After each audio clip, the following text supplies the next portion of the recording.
We have all heard the news reports. Women are making significantly less money than men are in the corporate workplace. They are typically viewed as incapable of taking on these harder jobs, and these are the ones that are mostly given to men. Even though women are now climbing up the corporate ladder, they are still not treated or viewed as equal to their male coworkers.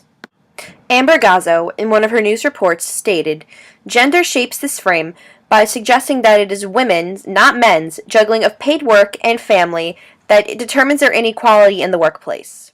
Since women's juggling appears to be a natural choice, it should be of no surprise that there are not always provisions to manage this juggling, such as family-friendly policies in the decision-making structures and cultures of the workplaces." Gazzo's opinion is that many corporate workers and officials do not realize how much women are facing in their everyday lives. They not only have their 9-to-5 job, but they also have to go home and raise a family. Women are basically going from one job to the next, and Gazzo believes that the workers and the CEOs of this company should respect that fact. I decided that when it comes to fair treatment in the workplace, who better to interview than the future workers of America? I interviewed college students and collected their opinions on this controversial issue. I believe that even today, women are being discriminated against men. As of 2013, according to Forbes magazine, women are still making 23 cents less than men on average in the workplace.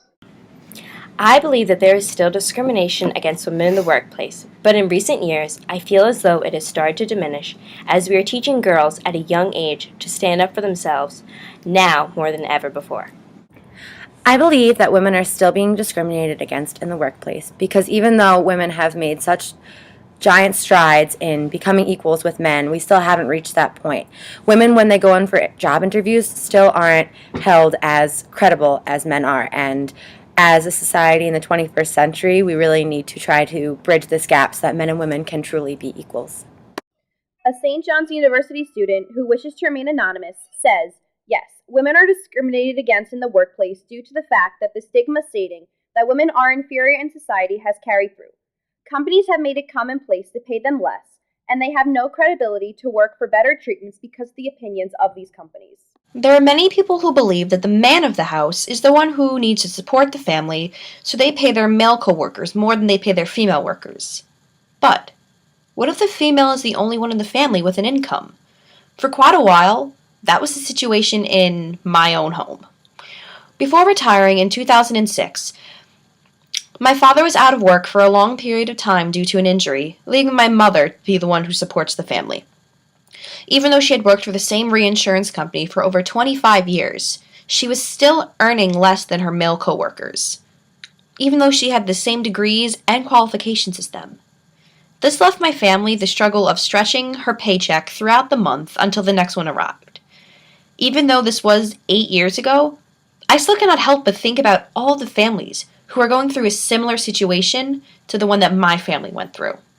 Contrary to my beliefs, Lawrence Summers, the former president of the prestigious Harvard University, seemed to give the impression that he believed that men and women are treated as equals, at least in the world of scientific research.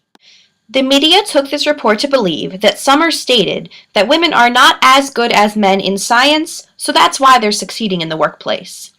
Summers was right in some sense, however.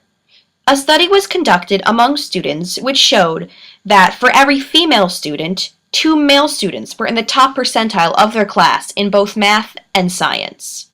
Anne Marie Slaughter, an international lawyer, ex-State Department official, and former dean of Princeton University's Woodrow Wilson School of Public and International Affairs, argues that women have a difficult time finding a balance between their work life and their home life. Slaughter states, "The lucky few who scale the peaks of professional stature are wealthy, superhuman, or self-employed." There are many powerful women in our society who have gone against the belief that there are some jobs that are meant for men. Sonia Sotomayor is an Associate Justice of the United States Supreme Court. Not only is she the first Hispanic justice, but she's also the 3rd female justice. Her whole life was spent being told that she could not do anything successful. She is an inspiration to women everywhere.